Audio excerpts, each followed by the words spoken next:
Welcome to Stay with the Frogs with your head coach, Sonny Dykes. Thank you very much to our friends at Texit Coin for their sponsorship, Coach. We got a lot to talk about today. Let's get right into it. First of all, congratulations. I know you don't care much about those kind of things, but 100th career win. Yeah, thank you. Yeah, it means I'm old. Just been hanging around for a long time. It's one of those things that you don't get caught up in it really much right now, and maybe someday I'll have a better appreciation for it. But really, it boils down to I've been really lucky to have a lot of good players. Our cracks. So the players are the ones that win the games, and we just try to get them ready and get out of the way and let them go play. So our crack research team found this stat that of the four seasons as a head coach of a Big 12 team, you have 29 wins, right behind Mac Brown's 38 and Bob Stoops' 43. So you're third all time in Big 12 head coaching in the first 4 seasons. Nice little thing to say, which you obviously don't care too much about. Yeah, I didn't know that, but yeah, thanks for looking that up. Yeah, I appreciate that. 42-21, Abilene Christian. You took care of business. Obviously, I think you're going to talk about the second half. If I were to know you the way I do, first half was outstanding. Everything seemed to be working. Second half, obviously it slacked a little bit, but I think that's obviously a teaching lesson for your team. Yeah, good. It was a good lesson. I mean, I thought we really played clean football in the first half. I think we had the ball 4 times, scored 4 touchdowns,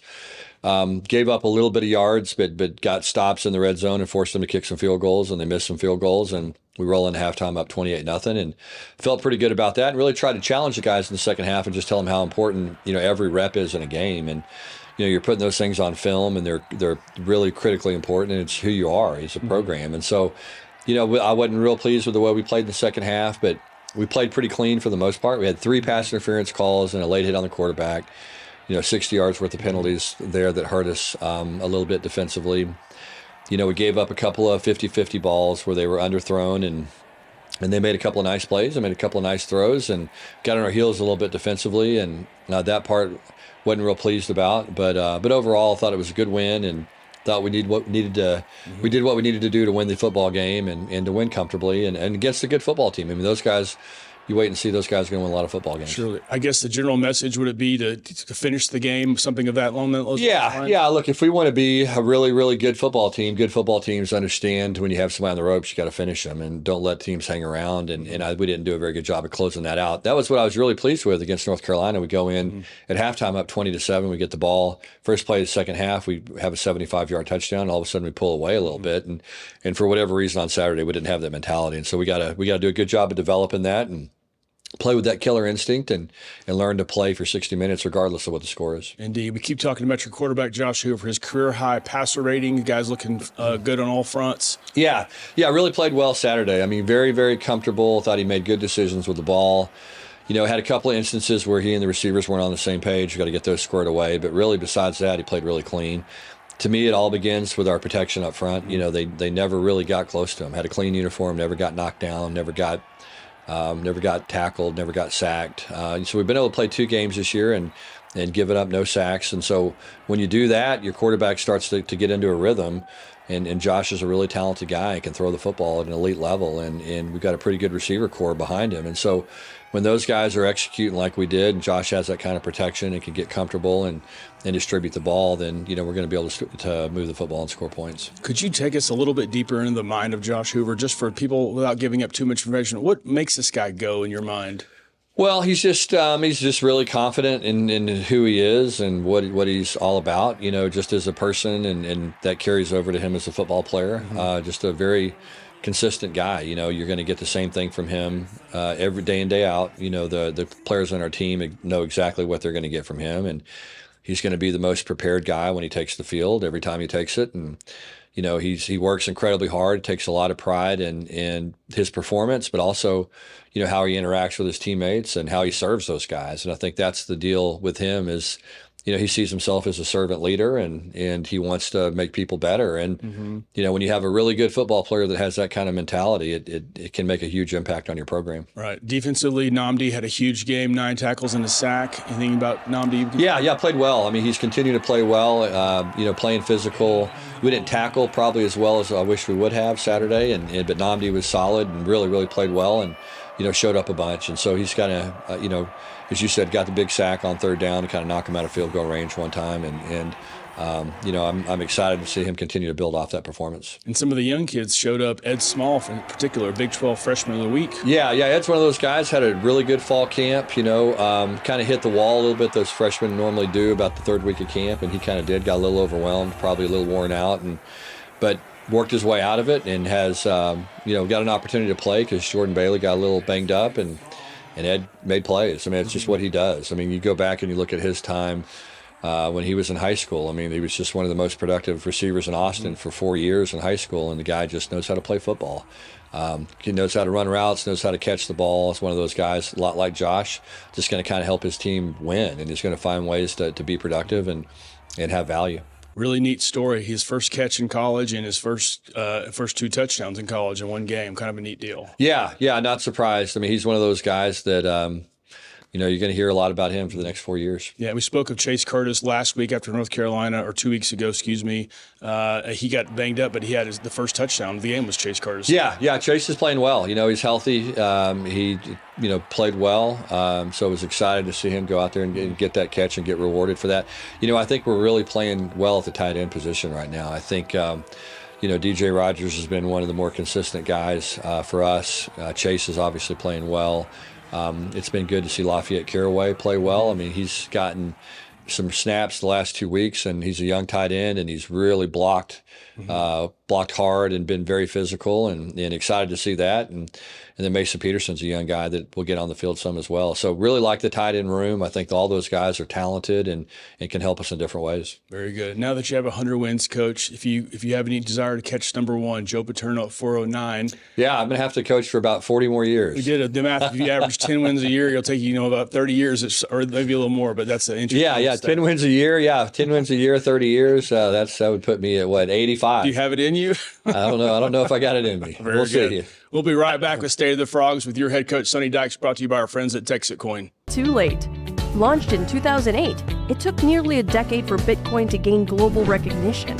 And although many agree crypto is the future of money, worldwide adoption of cryptocurrency is still less than 1%. You may have missed your chance to get rich with Bitcoin, and maybe again with Ethereum, Litecoin, Doge, and thousands of others.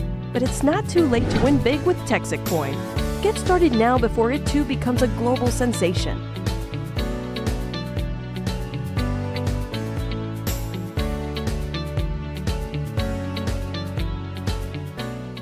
Welcome back to State of the Frogs with your head coach, Sonny Dykes. Coach, we're going to talk a little TCU SMU rivalry, if you don't mind. I'll take you back a little bit down memory lane, if that's okay.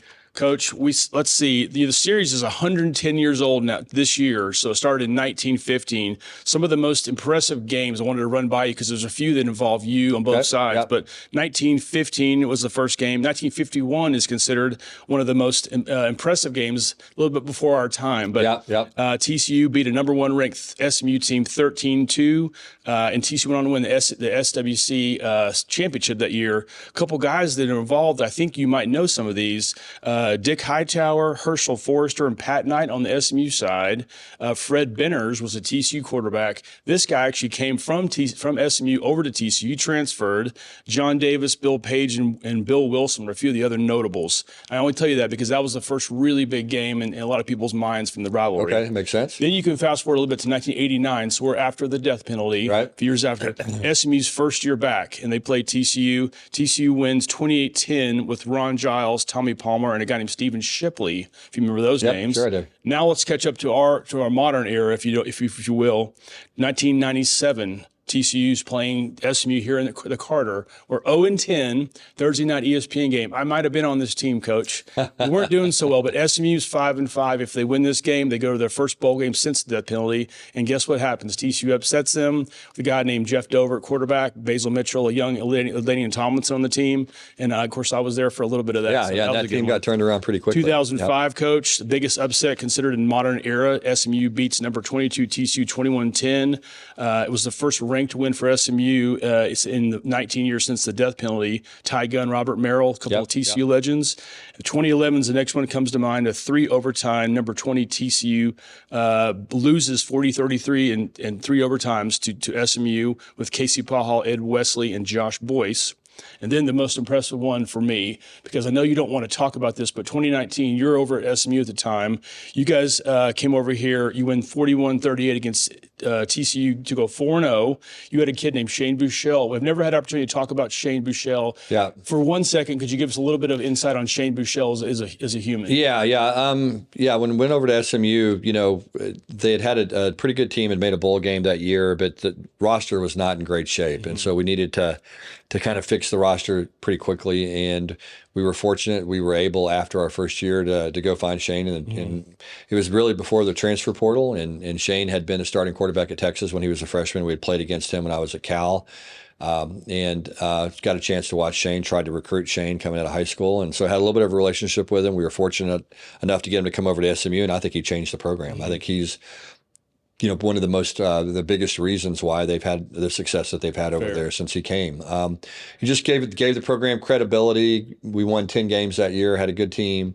It's the first time they'd won 10 games in a long time, and kind of became the face of the program and led us to a really good season the following year, and was a heck of a player and a great leader, and like I said, gave us some credibility, and so that was kind of what we needed at the time. Surely, in that game, why it's more even interesting, you guys beat a TCU team with a freshman by the name of Max Duggan, if you can recall that. Ended up being one of your special guys. Yeah, for sure. Yeah, it was weird how the whole thing, the rivalries, have been a little bit interesting, kind of being on both sides of it. But it's, that was a big win for us. Like I said, over at SMU, just we didn't have an opportunity to play a lot of Power 5 teams, and TCU, I think that year was maybe the only one that we played, and so it was important for us to go get a win. I don't know if the history of the thing meant as much maybe to the players, but just an opportunity to go play, in front of a big crowd and a good football team. For sure. In an effort to add a little levity to the rivalry, because it's been going on for a long time, there's been some pranks over the years. Do you find it? I've heard a little bit about it. Don't know firsthand that much about it, but heard some of it. We've gone over there and hung banners. We've kidnapped Peruna, dyed him purple. We have the Diamond M. You remember that one? The band dropped the grass. Yeah, I heard about that. In the wintertime, the grass dies except for the ryegrass. That was a clever one. Yeah, heard about that one. When I was playing, Coach Francione was our coach, and his motivational technique was to play the SMU fight song in our locker room, nonstop and on a repeat every day of that week, and it drove us insane. Yeah, I get that. The point of this is there anything motivational you can do for this game? Not really. I think the way the game played out last year, I think our guys are going to be excited and motivated to play and looking forward to it. So, that's the good thing about these type of games. You don't really have to do much to get guys motivated. But it's funny, young kids these days, they don't have a lot of knowledge about some of the stuff, and rivalries, I think in some ways don't mean maybe as much to them as they do to some of the older people like myself and you and some of the fans out there. So it's a little different time, with some of the young guys and some of their approach, but it's a big game for us. It's the next game. We got a chance to go 3-0, and obviously, like I said, they got us last year and beat the heck out of us, and so we're, I think we're excited to have a chance to get back out and compete against them. Very nice. We'll leave the stories for us old folks. We'll be right back to talk about the actual game on State of the Frogs with your head coach, Sonny Dykes. Energy does everything for us. It's all-encompassing. We're all benefiting and affected from it. And it is something that we all need to know about. It is the glue that holds everything together. TCU is powering what matters, our future. We don't just talk about what's needed, we focus on results. The Ralph Lowe Energy Institute is creating a world where energy is affordable, sustainable, and reliable. Welcome back to State of the Frogs with your head coach, Sonny Dykes, brought to you by our friends at Texit Coin. Coach, it's SMU week. It's a big deal. The Iron Skillet, it means a lot to a lot of people from years past. Right now, today, what are we thinking? Yeah, just had a good day of practice. I think our guys are fired up and looking forward to playing. We didn't probably practice as well last week and leading into Abilene Christian. I think it, affected our play. And so our guys had a heck of a practice today. They were motivated. They were excited to get out and practice. Had a really good Tuesday, very competitive, very physical day. And so, that's the big thing is we gotta have the same thing on Wednesday. Wednesday will be more situational stuff, 3rd down, 2-minute, red zone, short yardage, all that. And so that's going to be a big day for us, just getting those situations nailed down. And then, and then kind of cleaning things up on Thursday and run through Friday and go play early Saturday, which I think we're all excited about. It seems like this season all we've done is kind of sit around and wait. We had to wait for the Monday night game. Then we didn't play the following week. We had to sit around and wait. Then we had a night game. And it's just, our guys are tired of sitting around and waiting to play. So, good thing is we're going to be able to get up Saturday morning and go play a football game at 11 o'clock, and our guys will be fired up. Fair enough. Kevin Jennings, the QB over there, he's a good athlete. We've seen him before. We know enough about it. We've seen him play a couple games. Yeah, good player. Yeah, good player. Exciting player. I mean, can make a lot of big plays. Does a great job keeping plays alive, throwing on the run. Real accurate passer. They do a nice job when he gets out of the pocket. Their receivers, try to get downfield, and he's got a knack for, throwing the ball and generating big plays off the scramble drill. And so we're going to have to do a good job of number one, keeping him in the pocket and pressuring him, and number two, not letting him get out of the pocket and throw the ball down the field. Will there be some defensive schemes that are designed to keep him in the pocket? Oh, for sure. Yeah, we'll do some things that are probably a little bit different, and you do that every single week. You're going to have 1 or 2, 3 things that you do different to try to take away their strengths and make sure that you don't play into them. TJ Harden, the running back, anything? Yeah, big physical guy, runs hard. They do a nice job with him. They're going to try to run the football. That's really important to them is running the ball and creating that run. And then, they want to throw play action off of that and do a lot of the RPO stuff and that you see now. And good offense. They know how to score points. They obviously scored a bunch against Baylor and they've been a team that's been able to jump out on people early and we got to make sure it doesn't happen to us. And then your contemporary over there, Rhett Lashley, anything more from ask you every year good about? Guy. Rhett's a good guy, good football coach, done a nice job with the program. Obviously made the playoff last year, and so they're a program that's kind of starting to hit their stride. He seems very angry on the sidelines all the time. I don't know if I've ever seen him smile, but maybe that's just part of the game. Yeah. Rhett's an intense guy. Just. I think we're pretty similar that way. Fair. The Mayors have made their bets as they always do. This year, the loser has to pay a money donation to a charity of the winner's designation, which is always fun. Yep. So if one were to chat GBT, how does this game go? Chat GBT is interesting, as you probably know, but Chat GBT says that in order for SMU to win this game, they need to push the tempo. They need to rush the field, make the tempo as fast as they can. Well, if I tell you that, it's silly. It's coming from a computer program. What does that mean to you? Yeah, it's a little different.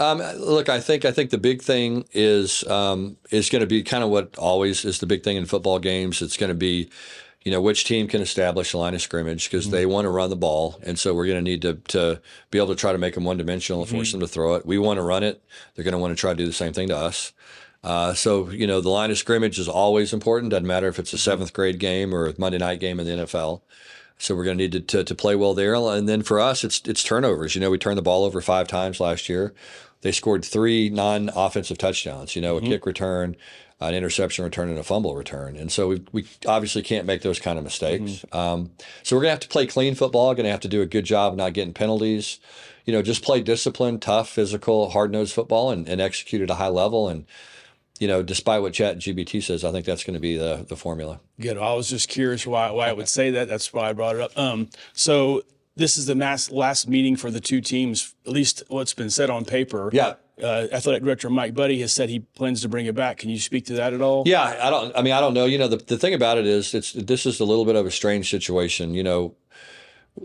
We've played for a long time. A lot of times, many of the years we were in the same conference. Okay. Well, then what's happened since then is that people's scheduling has changed. When I was at SMU, they play 8 conference games. We play 9. We have Power 4 games scheduled out to, I believe, 20 or 34 maybe. So there's 2 teams in college football right now playing 11 Power 4 teams. It's us and Baylor. The other 130 teams are just playing 1. So we think it makes the most sense to play 1, to give ourselves the best opportunity that we can to get in the college football playoff, because that's everybody's goal. And so it's easier when you only have 8 conference games as opposed to 9. You can afford to play 2 Power 5 teams or Power 4 teams, I suppose, now. And so the scheduling just doesn't make a lot of sense. We're scheduled out, like I said, for the next decade. We have guarantees on those games. We did a little check-in. I think it's in the $20 million area for the guarantees that we would have to pay to buy those games out.